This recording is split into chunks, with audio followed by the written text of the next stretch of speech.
আচ্ছা পাৰ্থ ইতিমধ্যে আমি ND24 দৰ্শকসকলক জনাইছো সেই খবৰটো আৰু আপুনিও সামগ্ৰিকভাৱে ND24 দৰ্শকসকলক জনাইছে যিহেতু যোৱা কিছুদিন পূৰ্বে অৰ্থাৎ দুদিন পূৰ্বে ফটাশিল আমবাৰী আৰক্ষীয়ে গ্ৰেপ্তাৰ কৰিছিল এজন ভুৱা ACP তেওঁ ভুৱা জালুকবাৰী ACP বুলি বিভিন্ন স্থানত তেওঁ চিনাকি দি বিভিন্ন ধন দাবীত লগতে বিভিন্ন অসামাজিক কাৰ্যকলাপ কৰি আহিছিল আৰু তেনেধৰণে আন এজন এনেধৰণৰ প্ৰবঞ্চক আৰক্ষীয়ে গ্ৰেপ্তাৰ কৰিবলৈ সক্ষম হৈছে আৰু নিজকে CBI বিষয়া বুলি চিনাকি দি আহিছিলে আৰু নিখাৰ ভাগত জালুকবাৰী আৰক্ষীয়ে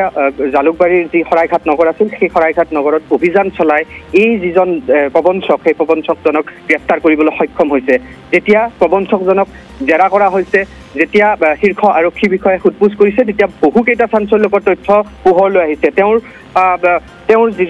যি পোছাক পিন্ধি আছিল সেই আৰক্ষীৰ পোছাক পিন্ধি গুৱাহাটীৰ বিভিন্ন স্থানত তেওঁ বিভিন্ন কাৰুকাৰ্য সংঘটিত কৰি আহিছিল আৰক্ষীয়ে সন্দেহ প্ৰকাশ কৰিছে হয়তো বহু তেনেধৰণৰ ধন দাবীকে ধৰি বহু বিভিন্ন কাৰ্যত তেওঁ লিপ্ত আছে ইতিমধ্যে শীৰ্ষ আৰক্ষী বিষয়াসকল আহি সোধা পোছা অব্যাহত ৰাখিছে তেওঁৰ পৰা ইতিমধ্যে দুটাকৈ নকল পিস্তল জব্দ কৰিছে লগতে ভুৱা কেইবাখনো আই কাৰ্ড জব্দ কৰা আমি দেখিবলৈ পাইছো বা ইতিমধ্যে আৰক্ষীয়ে জব্দ কৰিছে ক'ত কেনেধৰণে কি ধৰণৰ কাৰ্যকলাপ চলাই আহিছিলে বা তেওঁৰ মটিভ কি আছিলে কিয় আৰক্ষীৰ পোছাক পিন্ধি এনেধৰণে দীৰ্ঘদিন ধৰি গুৱাহাটীত পিয়াপি দি ফুৰিছিল সেই কথা কিন্তু এতিয়ালৈকে পোহৰলৈ অহা নাই আমি যেতিয়া সুধিছিলো যে আৰক্ষীৰ পোছাক পিন্ধি আপুনি কলৈ গৈ আছে বা ক'ত তেনেধৰণে কিহৰ বাবে এনেধৰণে পোছাক পিন্ধি ঘূৰি ফুৰিছে তেওঁ এটা কথা উল্লেখ কৰিছে যে বিভিন্ন স্থানত গুৱাহাটীত তেওঁ ঘূৰিছে তেওঁ ভিডিঅ' বনাবৰ বাবে এনেধৰণৰ আৰক্ষীৰ পোছাক পিন্ধিছে পিস্তল ব্যৱহাৰ কৰিছে ভুৱা পিস্তল নকল পিস্তল ব্যৱহাৰ কৰি এনেধৰণৰ তেওঁ কাৰুকাৰ্য চলাই আছে বুলি কৈছে কিন্তু আৰক্ষীৰ সন্দেহ আছে হয়তো আৰক্ষীৰ পোছাক পিন্ধি তেওঁ বিভিন্ন ধৰণৰ আৰক্ষী বুলি চিনাকি দি আচলতে কেতিয়াবা যদি নিজকে CBI বিষয়া বুলি চিনাকি দিছে কেতিয়াবা ACP কেতিয়াবা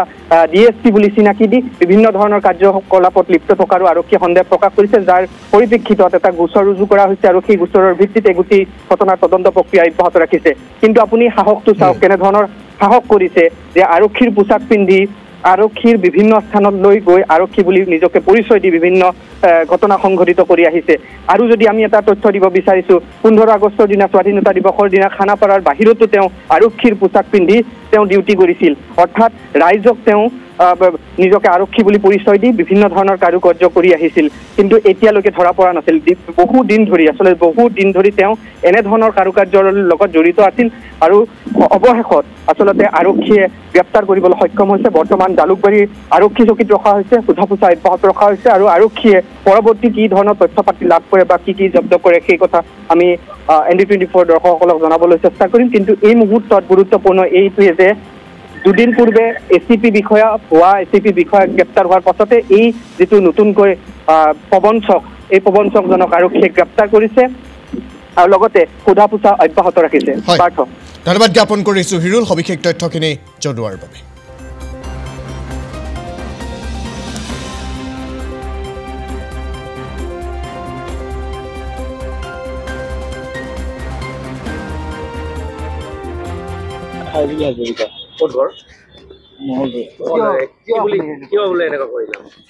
মই ফটো উঠিছিলো কালি মই আহিছিলো খানা খাবলৈ তাৰ পৰা লৈ আহিছো ক'ত খানা খাবলৈ আহিছিলে এই ৰুমত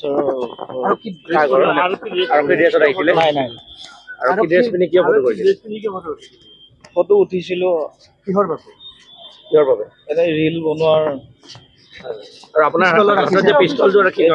লাইটাৰ হয় কিচেনত হেৰি কৰো এইটো কালি লৈ অহা হৈছে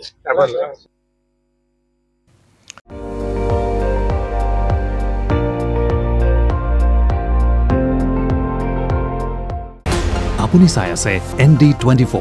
সৰ্বশ্ৰেষ্ঠ নহয় সৰ্বোত্তমৰ দৌৰা